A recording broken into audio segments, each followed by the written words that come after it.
The Ancient City. A study on the religion, laws, and institutions of Greece and Rome. Numa Denis Fustel De Coulanges. Book 1st, Ancient Beliefs. Chapter 4, The Domestic Religion. We are not to suppose that this ancient religion resembled those founded when men became more enlightened.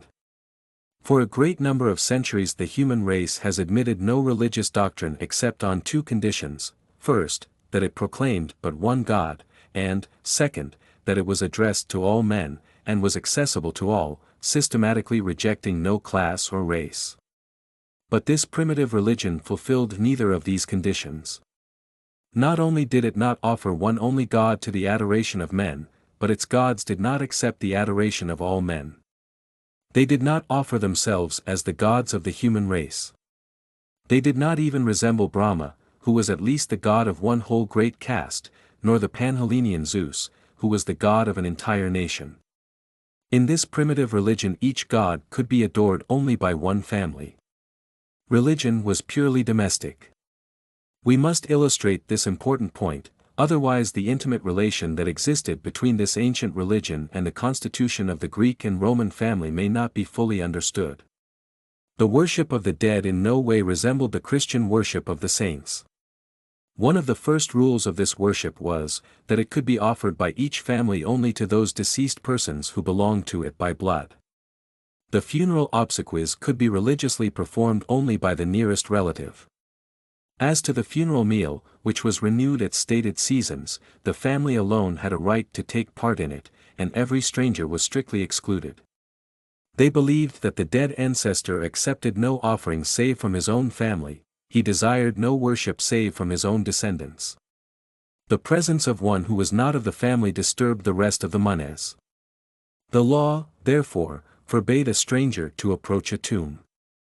To touch a tomb with the foot, even by chance, was an impious act, after which the guilty one was expected to pacify the dead and purify himself. The word by which the ancients designated the worship of the dead is significant, the Greeks said patriaxein. The Romans said parentare. The reason of this was because the prayer and offering were addressed by each one only to his fathers. The worship of the dead was nothing more than the worship of ancestors.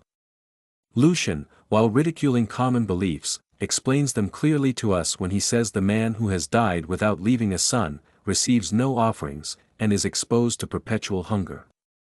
In India, as in Greece, an offering could be made to a dead person only by one who had descended from him. The law of the Hindus, like Athenian law, forbade a stranger, even if he were a friend, to be invited to the funeral banquet. It was so necessary that these banquets should be offered by the descendants of the dead, and not by others, that the manes, in their resting place, were supposed often to pronounce this wish. May there be successively born of our line sons who, in all coming time, may offer us rice, boiled in milk, honey, and clarified butter. Hence it was, that, in Greece and Rome, as in India, it was the son's duty to make the libations and the sacrifices to the manes of his father and of all his ancestors.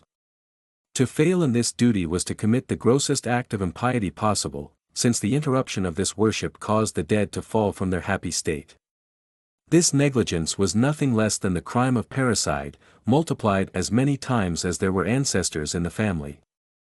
If, on the contrary, the sacrifices were always accomplished according to the rites, if the provisions were carried to the tomb on the appointed days, then the ancestor became a protecting god. Hostile to all who had not descended from him, driving them from his tomb, inflicting diseases upon them if they approached, he was good and provident to his own family. There was a perpetual interchange of good offices between the living and the dead of each family. The ancestor received from his descendants a series of funeral banquets, that is to say, the only enjoyment that was left to him in his second life. The descendant received from the ancestor the aid and strength of which he had need in this. The living could not do without the dead, nor the dead without the living. Thus a powerful bond was established among all the generations of the same family, which made of it a body forever inseparable. Every family had its tomb, where its dead went to repose, one after another, always together. This tomb was generally near the house, nor far from the door. In order says one of the ancients. That the sons, in entering and leaving their dwelling, might always meet their fathers, and might always address them an invocation. Thus the ancestor remained in the midst of his relatives, invisible, but always present. He continued to make a part of the family, and to be its father. Immortal, happy, divine, he was still interested in all of his whom he had left upon the earth. He knew their needs, and sustained their feebleness, and he who still lived, who labored, who, according to the ancient expression, had not yet discharged the debt of existence, he had near him his guides and his supports, his forefathers. In the midst of difficulties, he invoked their ancient wisdom. In grief, he asked consolation of them. In danger, he asked their support, and after a fault, their pardon. Certainly we cannot easily comprehend how a man could adore his father or his ancestor. To make of man a god appears to us the reverse of religion. It is almost as difficult for us to comprehend the ancient creeds of these men as it would have been for them to understand ours. But, if we reflect that the ancients had no idea of creation, we shall see that the mystery of generation was for them what the mystery of creation is for us. The generator appeared to them to be a divine being, and they adored their ancestor.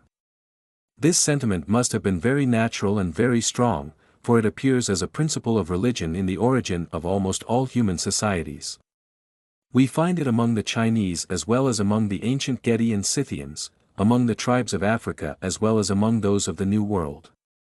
The sacred fire, which was so intimately associated with the worship of the dead, belonged, in its essential character, properly to each family.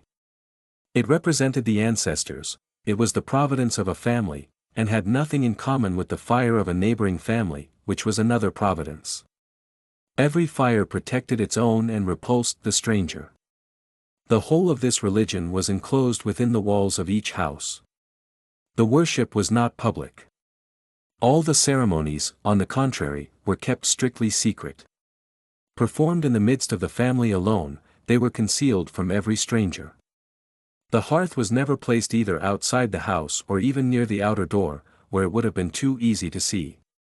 The Greeks always placed it in an enclosure, which protected it from the contact, or even the gaze, of the profane. The Romans concealed it in the interior of the house. All these gods, the sacred fire, the lares, and the manes, were called the consecrated gods, or gods of the interior.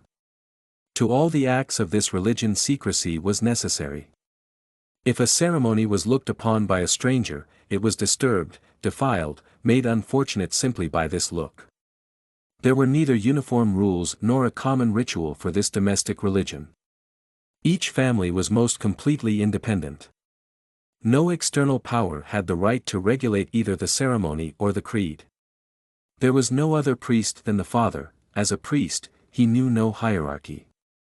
The pontifex of Rome, or the archon of Athens, might, indeed, ascertain if the father of a family performed all his religious ceremonies, but he had no right to order the least modification of them. So quisque ritus sacrificia faciat. Let each man make the sacrifices according to his own right. Such was the absolute rule. Every family had its ceremonies, which were peculiar to itself, its particular celebrations, its formulas of prayer, its hymns. The father, sole interpreter and sole priest of his religion, alone had the right to teach it, and could teach it only to his son. The rites, the forms of prayer, the chants, which formed an essential part of this domestic religion, were a patrimony, a sacred property, which the family shared with no one, and which they were even forbidden to reveal to strangers. It was the same in India. I am strong against my enemies, says the Brahmin.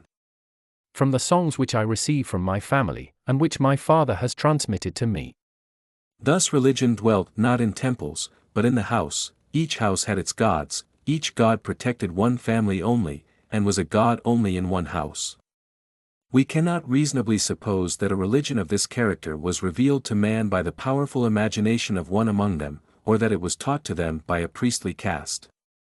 It grew up spontaneously in the human mind, its cradle was the family, each family created its own gods. This religion could be propagated only by generation. The father, in giving life to his son, gave him at the same time his creed, his worship, the right to continue the sacred fire, to offer the funeral meal, to pronounce the formulas of prayer.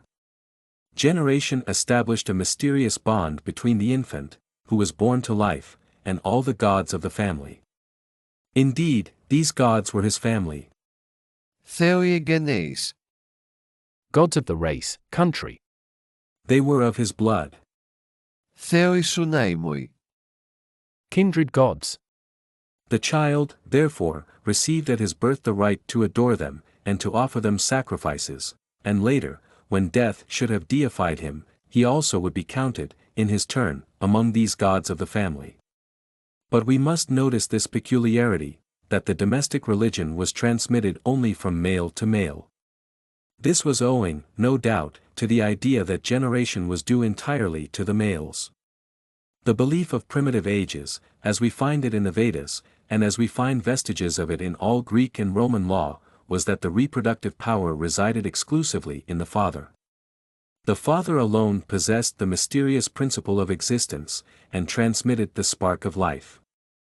From this old notion it followed that the domestic worship always passed from male to male, that a woman participated in it only through her father or her husband, and, finally, that after death women had not the same part as men in the worship and the ceremonies of the funeral meal. Still other important consequences in private law and in the constitution of the family resulted from this. We shall see them as we proceed.